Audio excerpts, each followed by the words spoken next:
Неподготвеноста во Бугарија да се признае засебноста на македонскиот народ и засебноста на македонскиот јазик создава сомнеш. Ја ви тврдам дека ако тоа прашање се реши, а може да го реши само бугарската страна, испочитувајќи го тоа право, дека во тој момент никаква резерва во моментов и во наредните не знам колку години, децени или векови во односите меѓу двете земји и двата народи повеќе нема да постои.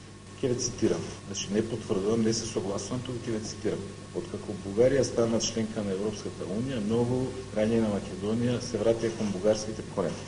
Зашто не се вратија пред да стане Бугарија членка на Европската унија? Колку има забегано СДСМ од оваа позиција на Бранко Црненковски? Што е потрагично? Црненковски има 22 сега, пред 3-4 години има изјава по потпишувањето на договорот за добрососедство, иста ваква изјава има. Со ова Бугарија порази македонската политика. На Бранко е таа изјава сега, пред 4 години. И како СДСМ идеологија, како? Која идеологија? Идеологија на важи нема проблем. Што ќе ни кажете, тоа ќе направиме. Тоа не е идеологија, тоа не е позиција, тоа не е политика. Немојте се да само направите бугарска партија, ало. Против бугарите биле асномците, не биле со бугари. Морате да го смените наративот и морате да ја смените политиката. И морате да смените начинот на кој што ја водите политиката. Значи Срби не може да водат политика во Македонија, не може да прават пиар у држава, не може да поставуваат тези, не може да бидат пиарџи на македонски политичари. Не ги разбираат работите. Они можат евентуално велики брат да прават. Не можат они да водат политика, не знаат. Тој како некој од кај нас сега да отиде на Вучич, признае го Косово или на